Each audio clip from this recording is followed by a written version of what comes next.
Monday's lesson. The lesson points to the story of the woman at the well and recommends we read it from John 4. So I'm going to read it to you from the Remedy. This is John 4. It says, while Jesus was resting at the well, a Samaritan woman came to draw water. Jesus asked her, would you be kind enough to give me a drink? Jesus was alone because his disciples had gone down to buy food. The Samaritan woman was momentarily stunned by Jesus' request because Jews were notorious for discriminating against Samaritans, women in particular, and wouldn't even talk to them. Once she recovered from her shock, she said to Jesus, what's going on that you, a Jew, would ask me, a Samaritan woman, for a drink? Imagine 1930s America, southern state, and Jesus says to a black woman, would you give me a drink from your cup? Do you understand, number one, why are you talking to me and you want water from my cup? What's wrong with you?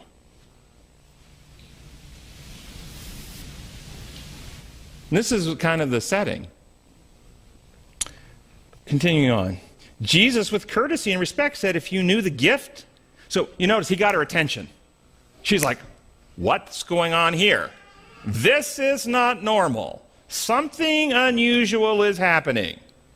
Okay, and then Jesus, after she's interested, she's like, uh-oh, what's going on? Jesus said, if you knew the gift that God has provided for all humanity, and who it is that's asking you for a drink, you would ask me, and I would give you the water of eternal life. Sir, the woman replied, the well is deep, and you have nothing with which to draw water. So where do you propose to get this water of eternal life? Are you greater than our father Jacob, who dug this well and drank from it himself, as did all of his family and flocks and herds? Jesus patiently answered, everyone who drinks of the water from this well is just a short time will become thirsty again. But whoever drinks the water of life I give them will never thirst again. In fact, the water of life I give will actually become a new fountain inside of them that will overflow to eternal life. Upon hearing this, and what Jesus said, the woman eagerly requested, sir, please give me this water that I won't ever get thirsty again and have to keep coming here and get water. Jesus told her, go and get your husband and come back. She replied, I don't have a husband.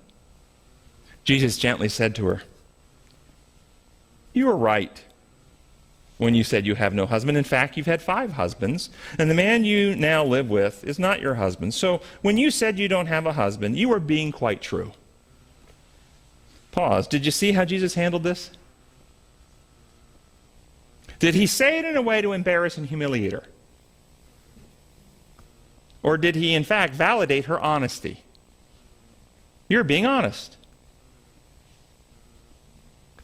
And letting her know, though, he already knew all about her.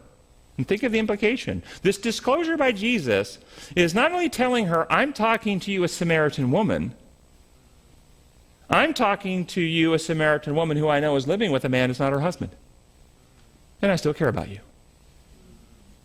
See, this was not to embarrass her. This was to let her know that despite it all, because how do you think she feels gone through 5 husbands and living with one that's not her husband now? Do you think she has high self-esteem? Do you think she feels good about herself and her community? Do you think she struggles with insecurity and fear? And Jesus lets her know. I know. I know.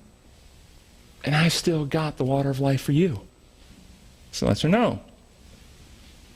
Shocked. Now you can see, wow.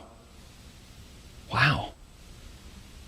And somewhat uncomfortable, maybe still, even though she's surprised, but it's still got to be a little shocking and uncomfortable. With such a personal revelation, the woman said, sir, to know such things, you must certainly be a prophet. So please help me with the problem. Do you notice when somebody gets too close to our issues, we'll try to divert away to something else? Let's talk about something else.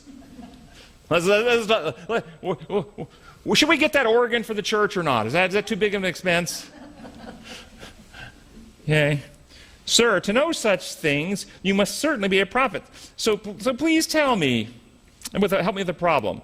Our people have always worshipped God here on this mountain, but you Jews claim that the place we must worship is in Jerusalem. So which is it? Whew, no longer focus on me. Wendell, you got a comment? I take this as different. And obviously that's very, very applicable, okay? But it also could be, this is a woman who all her life has been struggling with religion. She's been told she can't come and ask anyone because she's a woman. And here comes a person having a religious discussion with her, and she has deep questions. Is my religion really, it's not satisfying? Is this really what's happening? Is this why it's not satisfying? Because I'm doing it in the wrong place? Or is this something else? Oh, I like that. I like that as an insight as well. Yeah, that's good. So, continuing on. Jesus declared, "Believe me, dear woman, the place where one worships God is not important. It is the condition of the heart of the worshiper that matters. Very soon you will worship the Father neither on this mountain nor in Jerusalem. You Samaritans worship a confusing tradition of rituals that does not enlighten the mind and have no ability to heal the worshiper. We worship the Creator God, and our minds are enlightened and healed by Him because all He asks of us is sensible and reasonable. The plan to heal humanity from the infection of selfishness and sin is provided through the Jews.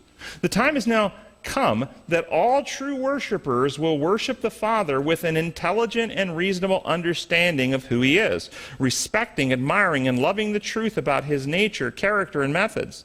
These understanding worshipers are the kind the Father seeks. God is intelligent and reasonable, and His worshipers must worship Him intelligently and reasonably, appreciating and valuing the truth of God's methods and principles." And then she goes on to have further discussion here. But do you see where he's going with this? It's not about ritual. It's about heart change. And this is what he's focusing her upon. How did Jesus approach this woman? How did he see her? How do we see people through the eyes of Jesus? Do we see, let me put it this way. When God looks down upon earth, how many races does he see? One. It's called the human race. He sees the human race. Who's the divider? We are Satan. We, okay, selfishness. Originally was Satan. He's the, who's the uniter? What's the Bible say happens as we come to Christ? All come back into unity under one head. Okay? The gospel Christian message unites. If you hear all this stuff that sounds so good, that resonates with some part of you, that results in you wanting to fracture, wanting to see yourself different, that person's not me, that's the enemy. That's not the gospel message. We all have the same sin condition. We all need the same solution. You know the saying, but for the grace of God, there go I. Without God's grace, we are all that person we hate.